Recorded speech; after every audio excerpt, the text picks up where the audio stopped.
세상에 떠도는 기묘한 괴담들. 첫 번째 이야기, 80년대 군부대에서 있었던 소름 끼치는 실화괴담. 1989년 11월 어느 날 대대에 비상이 걸렸다. 신병 하나가 군화끈으로 목을 매어 자살한 것이다. 다음 날 우리 중대로 연락이 왔다. 죽은 신병이 가혹 행위를 당하지 않았나 하는 의혹을 풀기 위해 부검을 하는데 신병의 부모가 올 때까지 시체를 지키라는 명령이었다. 군대가 원래 그런 건지는 몰라도 나와 내 동기, 그 외 6명이 시체가 보관되어 있는 보급대에 도착했다. 그곳에서 본 것은 간단한 군막에 하얀 천이 씌워진 신병의 시신이었다. 대략 이틀 정도 시신을 지키라는 말에 우리는 대체 무엇으로부터 시신을 지켜야 하는지 몰랐다. 추운 겨울 새벽 3시, 주임 상사가 자기 경험상 맨정신으로 시신을 뒤에 두고 부동 자세를 유지하기는 힘들 거라며 소주 3박스와 돼지머리 고기를 안주로 주고 가면서 정신 똑바로 차리라고 했다. 드디어 나와 동기가 근무를 설 차례가 되어 시체가 안치된 막사 안으로 들어갔다. 그리고 지금까지 근무를 서던 동료와 교대를 했다.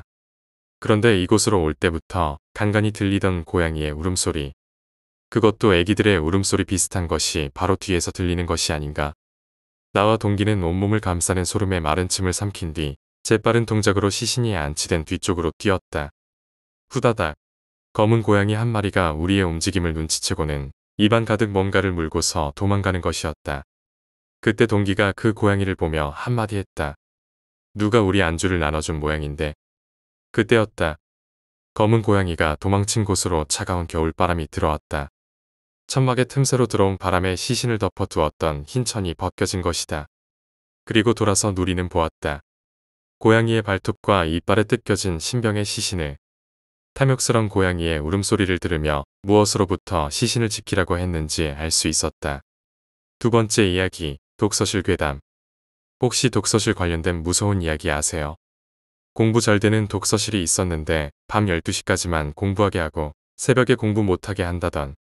그런데 공부에 집착하는 한 아이가 12시 넘도록 공부하고 있었는데 계단 발걸음 소리가 나길래 독서실 주인이 경고한 것처럼 숨을 참고 조용히 했는데 조용할 때쯤 숨을 쉬었더니 다다닥 계단 빨리 올라오는 소리 들렸다는 이야기요. 제 친구가 겪은 일이 이 이야기와 비슷합니다. 그때 고3이었는데 제 친구는 공부를 잘해서 전교에서 자연계열 2등 정도 했었습니다. 둘이 같은 독서실 다녔는데 집에 가는 길에 이 이야기를 해주더군요. 얼마 전에 동네에 있는 작은 독서실을 갔는데 독서실에 공부하는 사람이 자기밖에 없었다고 하더군요.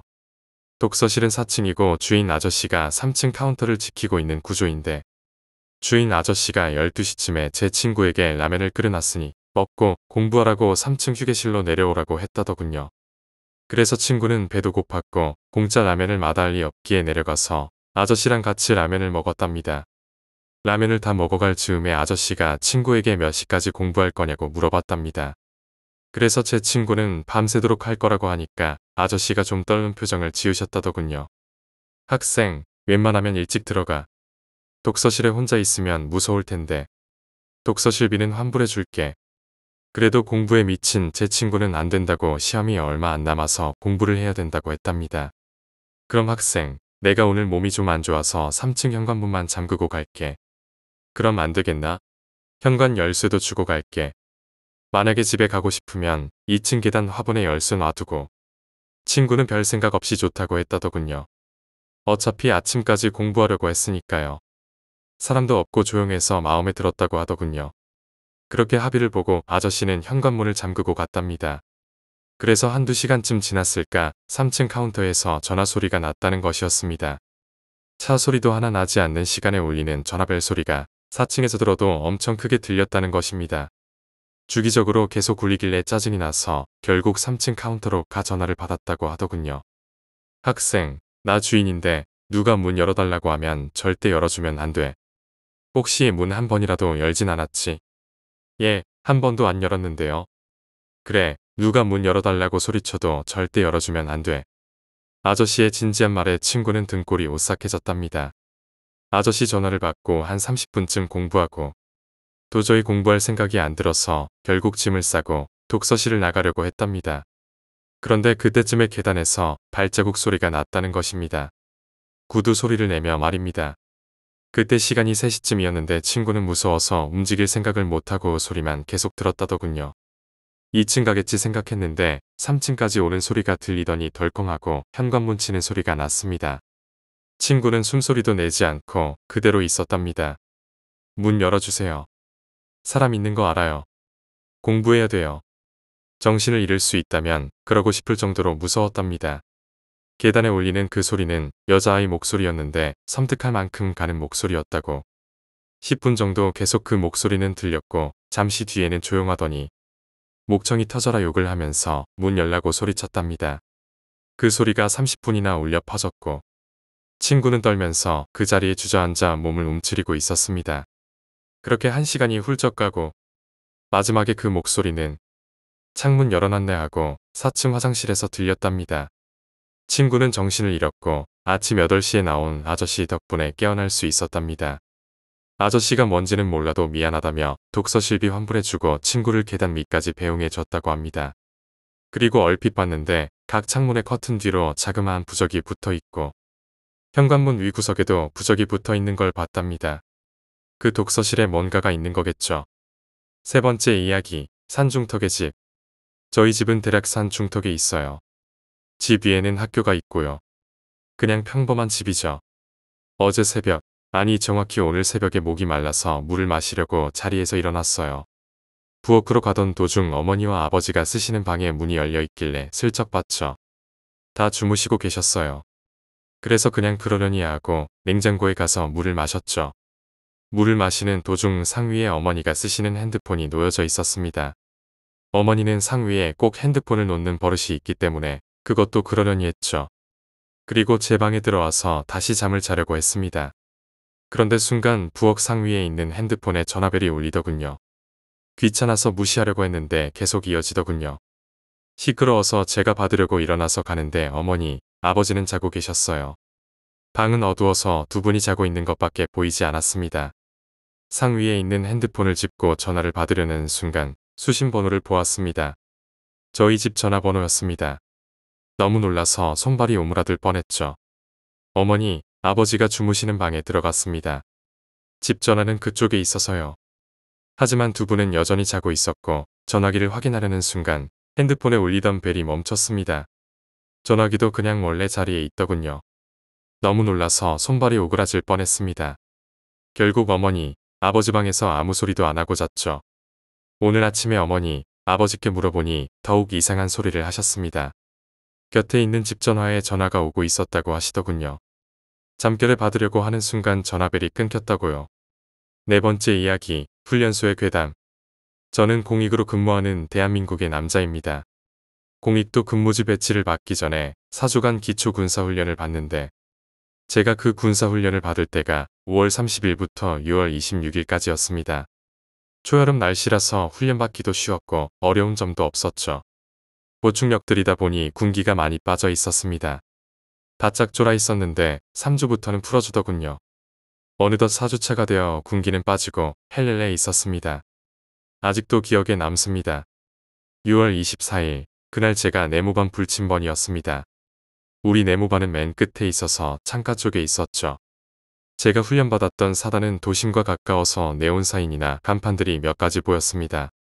그래서 창가 쪽을 보면서 조금 있으면 나가겠구나 생각하고 있는데 옥상에서 쿵쿵쿵 거리는 소리가 들리는 것이었습니다. 그때 시간이 새벽 4시쯤이었는데 올라갈 사람도 없고 그 소리는 점점 창가 쪽 천장에서 들리는 것이었습니다. 이상해서 창문 쪽으로 걸어갔습니다. 그때 줄이 땅에 긁히는 소리가 나는 거예요. 드르륵 하면서. 저는 위를 보려고 창문을 열었는데 갑자기 뭔가가 제 코를 때리는 것이었습니다. 순간 방어 자세를 취하고 뒤로 넘어졌습니다. 아픈 코를 어루만지며 창가 쪽을 응시했는데 그곳에 2개의 군화가 있더군요. 그리고 서서히 군화 위로 무언가가 내려왔습니다. 저는 위층에서 누가 장난치는가 싶어서 화난 목소리로 누구야? 소리쳤습니다. 하지만 아무런 대답이 없더군요. 그리고 곰곰이 생각해보니 제가 있던 중대 건물은 2층이 전부였습니다.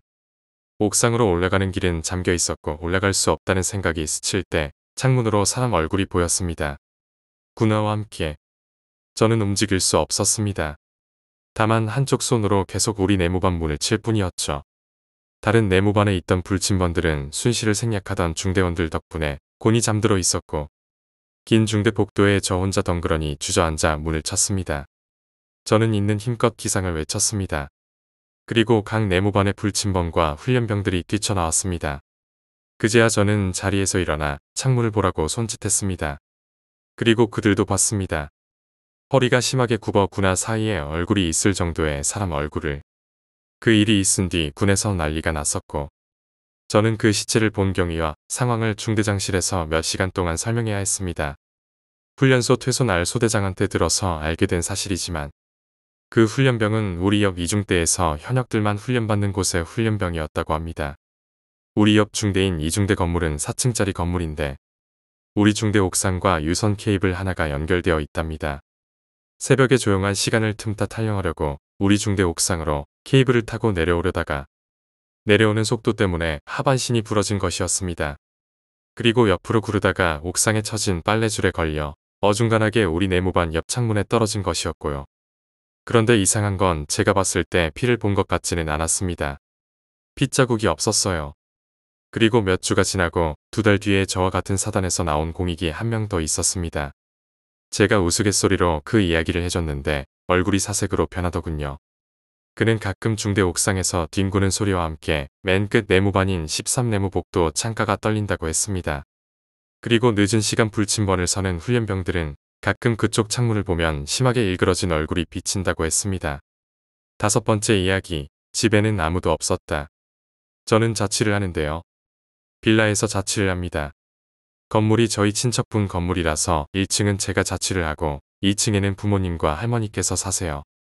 3층은 친척분께서 사시고요. 거의 자취라고 할 수 없죠. 그날은 토요일이었는데 제가 학교 갔다 온 후 밥을 먹고 컴퓨터를 하다가 1층 제 집에서 잠을 잤습니다. 그렇게 잠을 자고 일어나 보니 저녁 8에서 9시쯤 되더라고요. 저녁을 안 먹은 터라 배가 고파서 2층에 올라가 보기로 했죠. 할머니가 계시면 맛있는 거 해주시거든요. 만둣국 같은 걸요. 열쇠로 현관문을 열고 들어갔는데 아무도 없더라고요. 불도 전부 꺼져 있고 조용했습니다. 그래서 불을 켜고 방마다 다 열어보며 할머니랑 부모님을 찾았죠. 아무도 없더라고요. 화장실에서 볼일을 보면서 생각해보니 내일이 일요일인지라 부모님께서 가족 동반 모임에 간다고 하신 게 생각났습니다. 그리고 할머니께서는 아마 친구분 댁에 마실 가신 것 같고요. 배가 고파서 라면만 끓여 먹고 내려가야겠다는 생각에 김치랑 참치랑 다 꺼내놓고 라면을 끓여서 맛있게 먹었습니다. 엄마한테 전화해서 잘 놀다 오시라고 말해두고 신발을 신고 현관문을 열고 나왔죠. 그런데 문을 잠그려고 열쇠를 열쇠 구멍에 넣으려는 순간 안에서 문이 철커덩하고 잠기더라고요. 분명 열쇠 구멍에 열쇠 넣지도 않았고 안에는 아무도 없는데 말이죠. 순간 정말 너무 놀라서 막 1층으로 내려왔어요. 내려와서 문을 잠그고 방마다 불 다 켜고 TV 켜고 컴퓨터 켜고 이불 속에 누워서 덜덜 떨고 있었어요. 정말 놀랐거든요. 제가 분명히 부모님이랑 할머니 찾느라 방마다 문 다 열어보고 찾았는데 아무도 없었는데 말이죠. 그런데 그때 이불 속에서 떨면서 생각난 것이 현관문 보면 안에서 밖을 볼 수 있게 있는 구멍이 있잖아요. 한쪽 눈으로 볼 수 있는 구멍이요. 밖에 누가 있는지 확인할 수 있는 그 조그마한 구멍이요.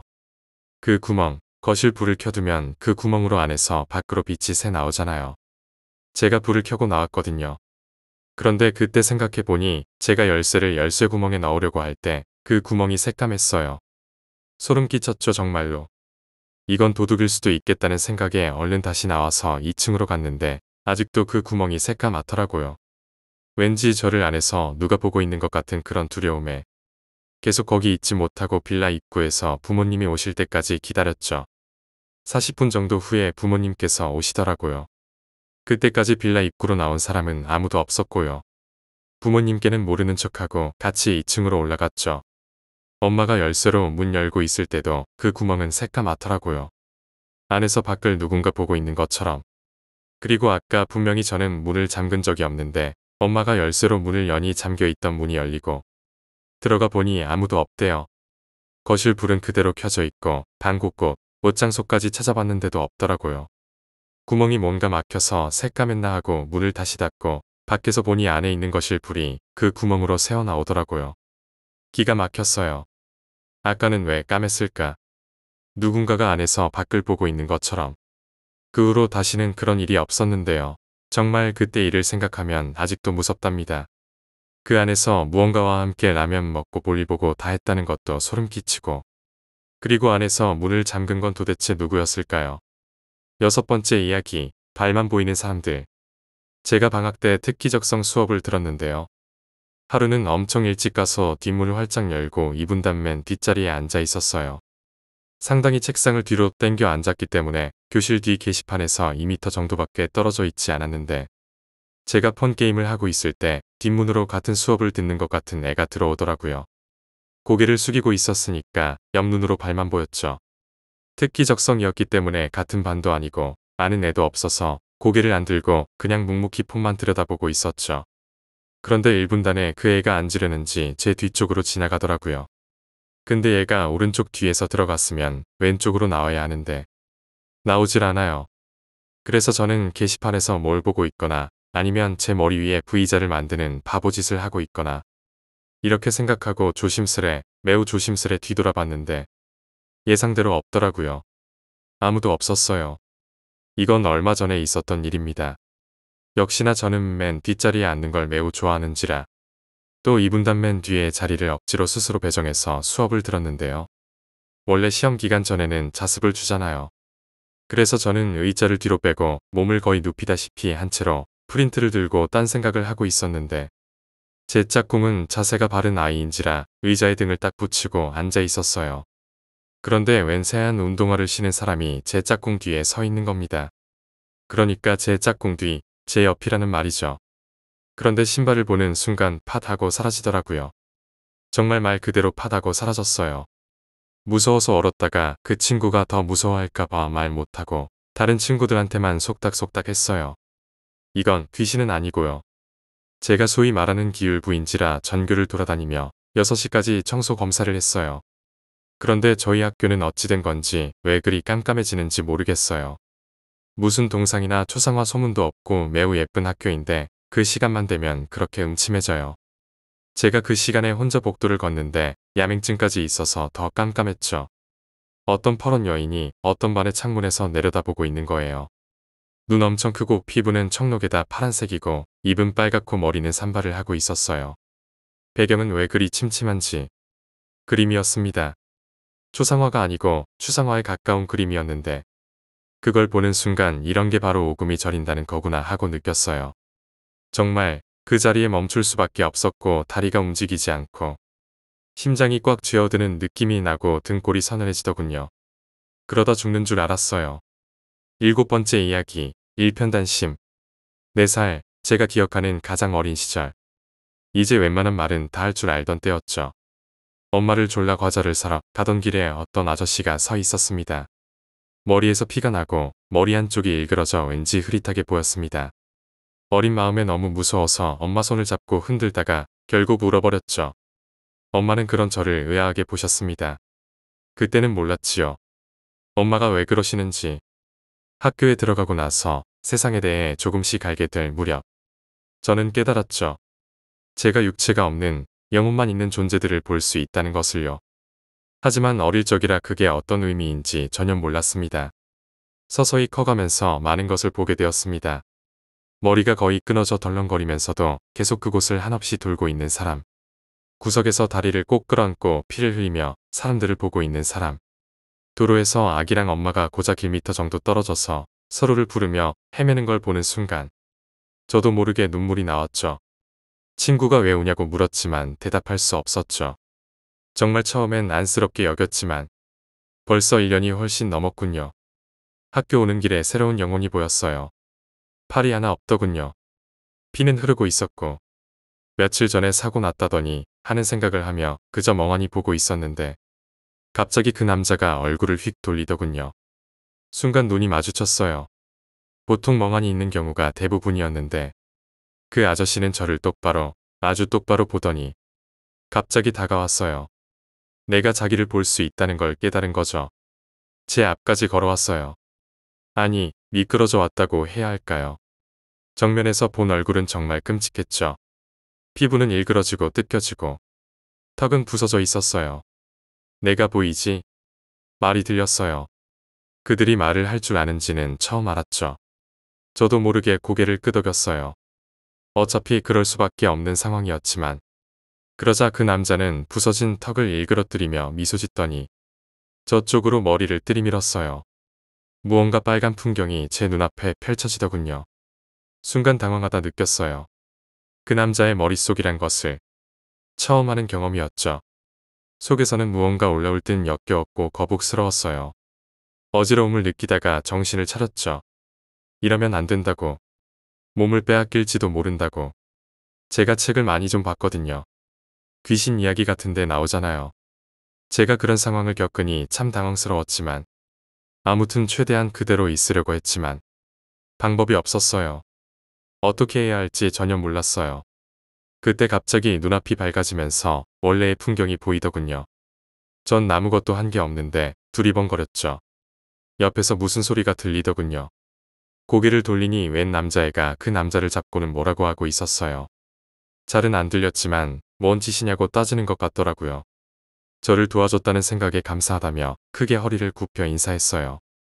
주위 사람들이 저를 보며 순간 수군거렸고 저는 그때야 그 남자도 그 남자애도 유령일 뿐이란 걸 깨달았죠. 순간적으로 그 애는 사람인 줄 알았어요. 아무튼 그 남자가 저를 잠깐 노려보다가 어디론가 가고 그 애를 자세히 볼 수 있었죠. 옅은 파란색 청바지, 체크무늬 남방. 어디서나 볼 수 있는 평범한 옷차림. 전혀 다친 곳 없이 무척 장난기 많아 보이는 그런 얼굴을 가진 애였어요. 저와 같은 또래로 보였죠. 뭘 그렇게 보냐? 그 애는 제게 말했죠. 빙글빙글 이유 모를 미소를 띠면서요. 처음 보는 사이에 반말이라니 순간 화를 내려다가 그 애는 영혼이고 여긴 큰 길 한가운데라는 사실을 느꼈어요. 앞으로 조심해라. 그 애는 그렇게 말하곤 어디론가 걸어갔죠. 고맙다는 말을 제대로 했어야 했는데 하는 생각에 계속 찜찜해하며 집에 오는 길이었어요. 이봐, 거기 여자. 내 옆엔 아무도 없다는 생각에 절 부르는가 보다 하고 생각했죠. 누구? 고개를 돌린 곳엔 그 남자가 있었어요. 여전히 팔을 덜렁거리며 순간 겁에 질려 소리도 안 나왔어요. 그저 벽으로 계속 물러설 뿐. 곧 제 뒤에 벽이 느껴졌고 그 남자는 서서히 다가왔죠. 내가 그렇게 쉽게 사라질 것 같아? 너 같은 여자는 흔치 않지. 난 나를 치고 간 사람을 그냥 둘 수 없어. 내 몸이 필요해. 그렇게 혼자서 중얼거리며 조금씩 다가왔어요. 더 이상 뒤로 피할 수도 없었죠. 저는 그저 눈을 꼭 감았어요. 이럴 줄 알았지. 어디선가 들은 목소리. 곧 그 애의 목소리란 걸 알고 눈을 살짝 떠봤어요. 그 애는 여전히 싱글싱글 웃으며 그 남자의 옷깃을 잡고는 휙 던져버렸죠. 전 그럴 수 있는지 몰랐거든요. 영혼이라서 그런 건지. 암튼 말 그대로 휙 날려가더라고요.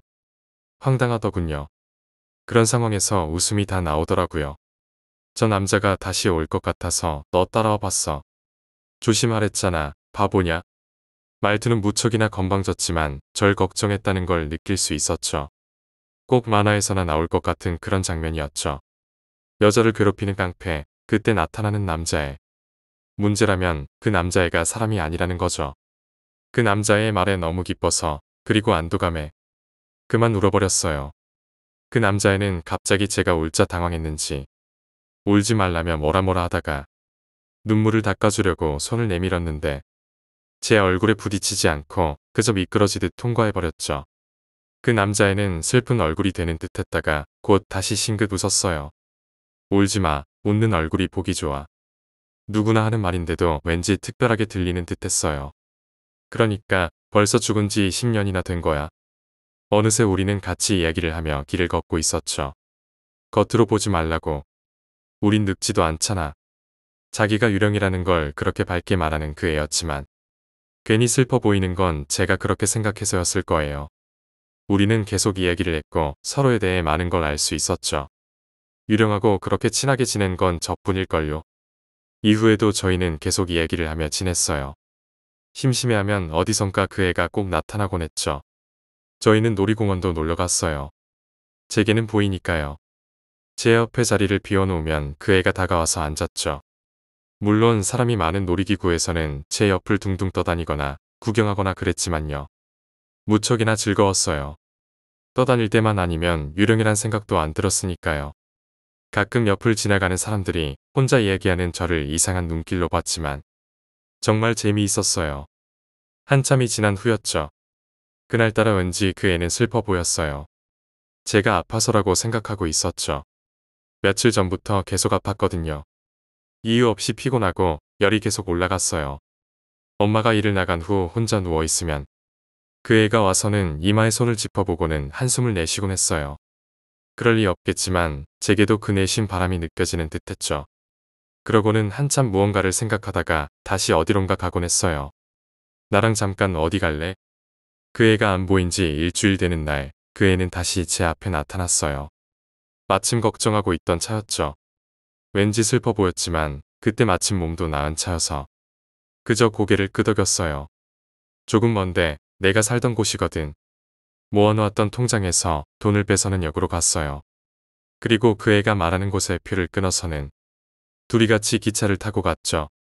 제 옆에 표까지 같이 샀어요. 그 애가 제 옆에 앉아 있을 수 있게. 왠지 힘이 빠지는 기분에 그저 멍하니 있었죠. 정신을 차렸을 때 저는 그 애의 어깨에 기대자고 있었어요. 어느새 잠이 들었나 봐요. 하지만 어떻게 그 애의 어깨에 기댈 수 있었는지 기차에서 내려 그 애와 걸으면서 그걸 깨닫고는 그 애에게 물어봤어요. 그러자 그 애는 표정이 잠깐 굳더니 곧 슬픈 미소를 지었어요. 계속 걷고 걷다 보니 큰 나무가 하나 보였어요. 많이 변했구나. 그래도 저건 남아있네. 다행이야. 10년 전이었으니 많이 변했겠죠. 그 애는 나무로 다가가더니 잠깐 쓰다듬었어요. 그러고는 내게 손짓했어요. 이 밑에 내가 옛날에 묻어놓은 상자가 있어. 나 잠깐 어디 갔다 올게. 좀 꺼내줄래? 그러고는 그 애는 어디론가 걸어갔어요. 저는 아무 생각 없이 주위에 떨어진 나뭇가지에 하나를 들어서 땅을 팠어요. 곧 낡고 녹슨 상자가 하나 나왔어요. 그 애 것이라 생각해 열어보지 못하고 나무 밑에서 그 애를 기다리는데 아무리 기다려도 오지 않았어요. 점점 어두워져 가고 할 수 없이 집에 돌아왔어요. 혼자서 오니 무척이나 심심했죠. 집에 오자마자 너무 피곤해서 침대에 쓰러졌어요. 한참을 자고 있을 때 제 곁에서 그 애가 중얼거리는 소리가 들려왔어요. 눈을 뜨고 싶었지만 눈꺼풀이 너무나 무거웠죠. 전 그저 눈을 감은 상태에서 그 애의 말이라도 듣기 위해 귀를 기울였어요. 자고 있구나. 인사라도 하고 가려고 했는데 편지를 쓸래도 쓸 수도 없고 계속 있고 싶었는데 나 때문에 약해져가는 너를 더 이상 내버려 둘 수 없었어. 영혼이 곁에 있으면 사람의 양기를 빼앗아 간다고 하지. 사람은 약해져가고 영혼은 사람처럼 되어가는 거야. 그만 잊고 있었어. 내가 아프기 전까지. 하지만 정말 내가 내 어깨에 누웠을 땐 행복했었어. 내가 약해진 대가였지만 널 좋아하고 있었나 봐. 잘 지내야 돼. 이제 아플 일은 없을 거야. 잡고 싶었지만 눈을 뜰 수 없었어요. 더 이상 말도 듣지 못한 채 잠이 들어버렸죠. 꿈일 거라 생각했지만 그 애는 더 이상 제 곁에 나타나지 않았어요. 하루가 지나고 이틀이 지나고 일주일, 한 달이 되어도 꿈이 아니었구나. 그 애가 정말 없구나. 그걸 깨달았을 때 전 울고 있었어요. 저도 그 애를 좋아했던 거죠. 그 애가 그렇게 가고 2달쯤 되는 날 상자를 열어봤어요. 은빛줄에 붉은 루비가 물방울처럼 달려 있었죠. 무척이나 예쁜 목걸이였어요. 옆에는 노랗게 바른 메모도 있었어요. 저는 민성이라고 합니다. 앞으로 2달 후면 제가 죽는데요. 기적이 없는 한, 만약 기적이 일어나서 제가 살게 된다면 이 목걸이를 제가 정말 사랑하는 사람에게 주고 싶어요. 정말 아끼는 목걸이에요. 아빠가 주신 목걸이. 일편단심이라는 목걸이래요. 저마저 죽으면 저희 엄마는 어떡해요. 그 애다운 순수함과 어릴 적의 글투가 그대로 묻어나는 메모에 그 애가 선명히 떠올랐어요. 저는 더 이상 잊지 못하고 울고 말았죠. 그 애를 제가 사랑했나 봐요. 아직 어린아이일 뿐인 제가 이런 기분은 처음이었죠. 그 애가 너무너무 보고 싶었어요. 하지만 그 애는 제 곁에 더 이상 없었죠. 다시는 나타나지도 않을 거예요. 제가 사람인 이상 그 애는 제 곁에 다시 올 일이 없겠죠. 혼자 있을 때면 언제나 목걸이를 만지작거리며 멍하니 있다가 울곤 했어요. 그러다가 그 애가 절 부르는 듯해서 전 옥상에 올라갔죠. 그 순간 이런 생각이 들었어요. 내가 죽으면 그 애 곁에 있을 수 있을 거라고. 같이 있을 수 있을 거라고. 그래서 뛰어내렸는데 떨어지는 순간 그의 목소리가 들렸어요. 아직 죽으면 안 된다고. 나 때문에 이게 무슨 꼴이냐며. 갑자기 낙하 속도가 느려졌어요. 그리고 저는 살았죠. 그래요. 그 애가 절 살려준 거죠. 전 그래서 살아야 해요. 하지만 너무 보고 싶은걸요. 일편단심이 무슨 뜻인지 아세요? 한 조각 붉은 마음이래요.